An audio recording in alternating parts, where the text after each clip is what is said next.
Praise the Lord. നമ്മൾ ഇന്ന് ചിന്തിക്കുന്ന വിഷയം നീതിമാൻ ആരാണ് എന്നുള്ള വിഷയമാണ് നമ്മൾ ചിന്തിക്കുന്നത്. ലോകത്തിൽ മനുഷ്യർ അനേകം വ്യക്തികളെ നീതിമാന്മാരെന്ന് വിളിക്കാറുണ്ട്. അതിന്റെ മാനദണ്ഡം എന്താണ്? ആ വ്യക്തി എപ്പോഴും സമൂഹത്തിന് ഒരു തലവേദന ഉണ്ടാക്കാത്ത വ്യക്തിയായിരിക്കണം. അവൻ തന്റെ സ്വന്തം ഉത്തരവാദിത്തങ്ങൾ ചെയ്യുന്ന, ഒരു വിഷയം വരുമ്പോൾ അതിൽ സത്യസന്ധമായി നിലപാടെടുക്കുന്ന, നന്മയുടെ പക്ഷത്ത് നിൽക്കുന്ന, തന്നെ കൊണ്ട് കഴിയുന്ന രീതിയിൽ മറ്റുള്ളവർക്കെല്ലാം സഹായം ചെയ്യുന്ന, ദീനാനുകമ്പയുള്ള ഒരു വ്യക്തിയെ സമൂഹം പൊതുവെ നീതിമാൻ എന്ന് വിളിക്കാറുണ്ട്.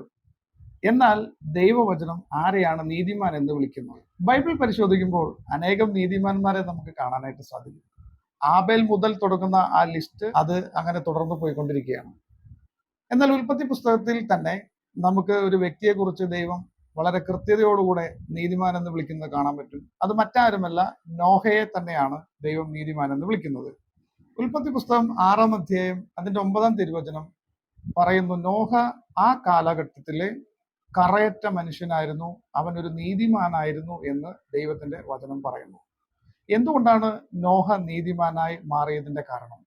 ലോകം മുഴുവൻ പാപം ചെയ്ത് ദൈവം മനുഷ്യനെ സൃഷ്ടിച്ചതിൽ പരിതപിക്കുന്ന സമയത്ത് ദൈവം പറഞ്ഞ വാക്കുകൾ അനുസരിച്ച് ജീവിച്ചു എന്നുള്ളതാണ് നോഹയെ ദൈവം നീതിമാൻ എന്ന് വിളിക്കുന്നതിന്റെ കാരണം. ഹെബ്രായർക്കാർക്ക് എഴുതിയ ലേഖനം 11-ാം അധ്യായം അതിന്റെ 7-ാം തിരുവചനത്തിൽ അപ്പോസ്തലനായ പൗലോസ് പറയുകയാണ്, വിശ്വാസം മൂലമാണ് നോഹ അന്ന് വരെ കാണപ്പെടാത്തവയെ പറ്റി ദൈവം പറഞ്ഞപ്പോൾ തന്റെ വീട്ടുകാരുടെ രക്ഷയ്ക്ക് വേണ്ടി പെട്ടകം നിർമ്മിച്ചത്.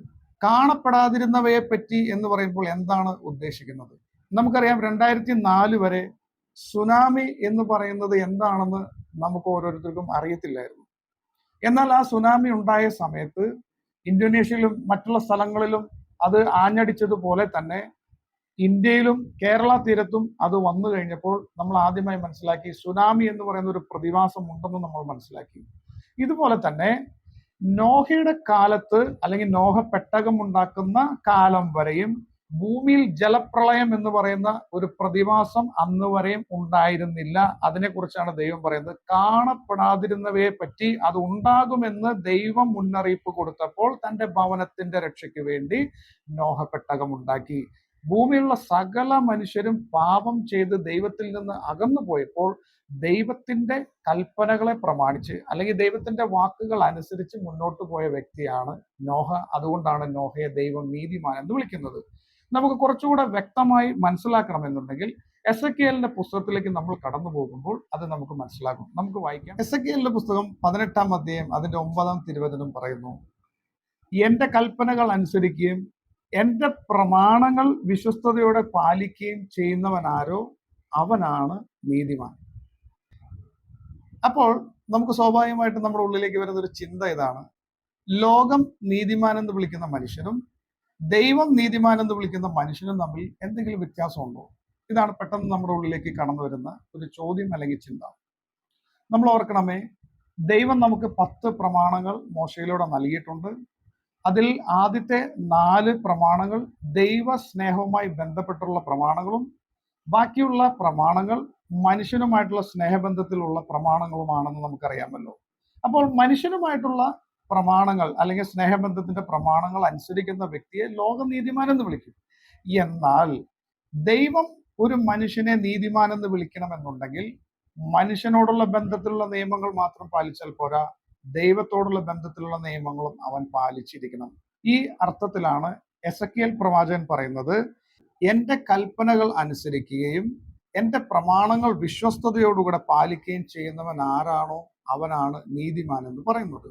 അപ്പോൾ നമ്മൾ മനസ്സിലാക്കണമേ, ലോകം ഒരു മനുഷ്യനെ നീതിമാൻ എന്ന് വിളിച്ചാലും ദൈവം ഒരുവനെ നീതിമാൻ എന്ന് വിളിക്കണമെന്ന് നിർബന്ധമില്ല. കാരണം ദൈവത്തോടുള്ള ബന്ധത്തിലുള്ള പ്രമാണങ്ങൾ കൂടെ പാലിക്കാൻ ഒരു നീതിമാനായ വ്യക്തി അവൻ ഉത്തരവാദിത്തപ്പെട്ടവനാണ്. പുറപ്പാടിന്റെ പുസ്തകം 20-ാം അധ്യായം അതിന്റെ 4-ഉം 5-ഉം തിരുവചനങ്ങളിൽ ഇങ്ങനെ എഴുതിയിരിക്കുന്നു, മുകളിൽ ആകാശത്തിലോ താഴെ ഭൂമിയിലോ ഭൂമിക്കടിയിലോ ജലത്തിലോ ഉള്ള ഒന്നിന്റെയും പ്രതിമയോ സ്വരൂപമോ നിങ്ങൾ നിർമ്മിക്കരുത്, അവയ്ക്ക് മുൻപിൽ പ്രണമിക്കുകയോ അവയെ ആരാധിക്കുകയോ ചെയ്യരുത് എന്ന് കർത്താവിന്റെ വചനം പറയുന്നു. നമ്മളിങ്ങനെ ഈ കൽപ്പന ലംഘിച്ചതുകൊണ്ട് അത് ഒരിക്കലും മനുഷ്യന് എതിരായി മാറുന്നില്ല. എന്നാൽ നമ്മൾ ഓർക്കണമേ, ഈ കൽപ്പന നമ്മൾ ലംഘിക്കുമ്പോൾ നമ്മൾ ദൈവത്തിന് എതിരായി മാറുകയാണ്.